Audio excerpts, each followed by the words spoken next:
Tune into Sports 360 with Ahmed Hamad. New Zealand beat Sri Lanka by 9 wickets in the first one-day international of the three-match series at Wellington today.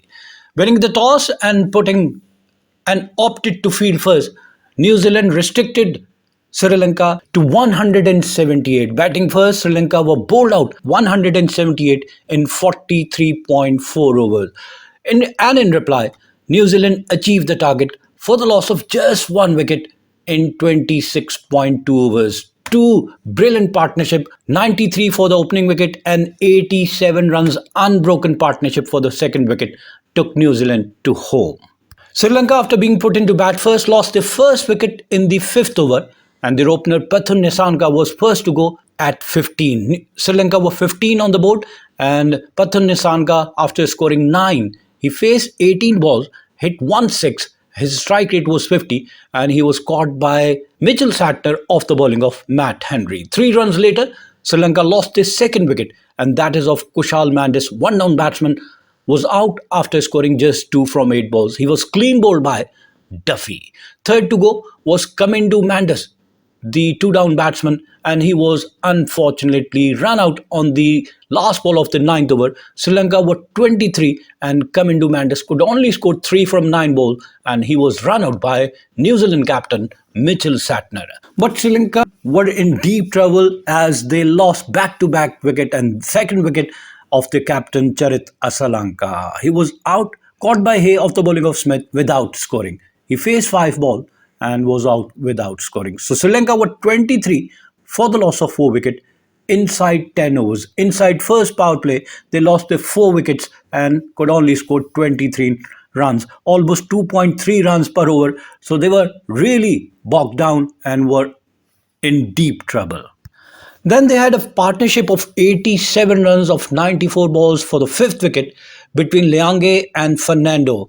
Liyanage scored 36 from 54 balls in the partnership, while Fernando made 48 of 40 balls in the partnership, which took their total to 110 in the 26th over, and the 5th to go was Janith Liyanage after scoring 36 from 54 balls, hitting 4 fours and 1 6 with a strike rate of 66. He was caught by substitute Michael Bracewell off the bowling of New Zealand captain left-arm leg spinner Mitchell Santner. Again, back-to-back 2 wickets. Another wicket fell at the same total, and that is of Avishka Fernando, opener, who scored the highest number of runs in the inning for Sri Lanka, was out after scoring 56 from 63 balls, hitting 6 fours and 1 6 with a strike rate of 88, and he was caught by Glenn Phillips off the bowling of Smith. Then Sri Lanka had 48 runs partnership for the 7th wicket, which was broken when Chamindu Wickramasinghe was out in the 38th over after scoring 22 from 42 balls with the help of 2 fours. He was caught by Young off the bowling of Henry.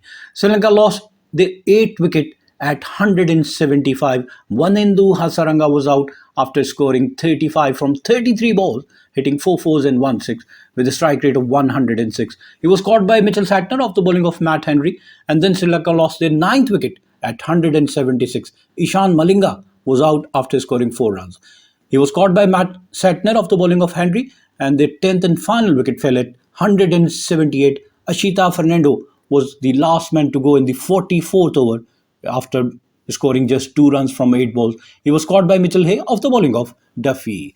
Lahiru Kumara remained unbeaten on 1. So Sri Lanka were bowled out for 178 in 43.4 overs. Only 4 notable performances from Sri Lanka. Avishka Fernando scored 56, then Janith Liyanage made 36, Wanindu Hasaranga 35, and Chamindu Wickramasinghe contributed 22 runs. So these 4 partnerships enabled them to score 178, which is less than par total. Sri Lankan batsmen could only hit 17 fours and 4 sixes. New Zealand were very tight in the bowling. Matt Henry, 10 overs, 1 maiden, 19 runs and 4 wicket.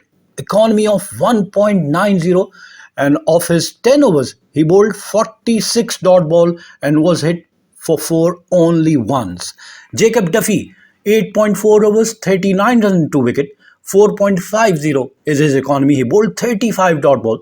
He was hit for 3 fours and 2 sixes. He also bowled 2 white balls. Nathan Smith, 8 overs, 2 maiden, 43 runs and 2 wicket. With economy of 5.37, He bowled 31 dot balls. He was hit for 5-4 and 1-6 and also bowled one wide ball. William O'Rourke, 10 overs, 1 maiden, 50 runs and no wicket with economy of 5. He was hit for 6-4 and 1-6. He also bowled 5 wide balls. Mitchell Satner, 7 overs for 27 runs and 1 wicket. 3.85 is his economy. He was hit for only 2 fours. In reply, chasing a target of 179, New Zealand had a brilliant start of 93 runs for the first wicket. 93 from 75 ball. Will Young made 40 from 39 and Rachin Ravindra 45 from 36 in that 93 runs partnership. And in quick time, the first wicket fell in the 13th over. They were already 93 on the board and the first wicket of Rachin Ravindra scoring 45 from 36 ball, hitting 6 fours and 1-6 with a strike rate of 125. He was caught by Asalanka after bowling of Vikramasinghe. And that was the only wicket. And their second wicket unbroken partnership which took them to home and to victory was of 87 runs from 83 balls. Mark Chapman made 29 from 36 and Will Young made 50 runs in the partnership from 47 balls. In the end, New Zealand reached the target in 26.2 overs at a run rate of 6.83, hitting 21 fours and 1-6, and they reached the target for the loss of just 1 wicket. Will Young remained unbeaten on 90, 10 runs short of his 100 of 86 ball, hitting 12 fours, while Mark Chapman scored 29 unbeaten runs from 36 ball, hitting 3 fours. For Sri Lanka, apart from Vanindu Hasaranga, all the bowlers were expensive. Ashita Fernando, 6 overs for 33 runs. His economy was 5.50. He was hit for 4 fours. He bowled 2 wide balls. Lahiru Kumara, 6 overs for 48 runs. His economy was 8 and he was hit for 7 fours. He also bowled 2 wide balls. Ishan Malinga, 5 overs for 41 runs with economy of 8.20 and he was hit for 5 fours and 1-6. He bowled 4 wide. Vanindu Hasaranga was the economical bowler. 6 overs gave away 29 runs with economy of 4.83 but failed to capture a wicket. While Chamindu Vikramasinghe, although he captured 1 wicket but gave away 28 runs from 3.2 overs with economy of 8.40, he was hit for 2 fours. Matt Henry of New Zealand, who bowled 10 overs, gave away only 19 runs and also capturing 4 wickets, was declared man of the match. Matt Henry's economy was vital. His economy was only 1.90. Unbelievable bowling from Matt Henry. The summary of the match: Sri Lanka, after being put into bat first, were all out for 178 in 43.4 overs, and in reply, New Zealand achieved the target for the loss of just 1 wicket in 26.2 overs, thus winning the match by 9 wicket and also taking a 1-0 lead in the 3-match series. Keep on watching Sports 360 with Ahmed Hamad for latest news, views, and interviews of sports personalities from around the world.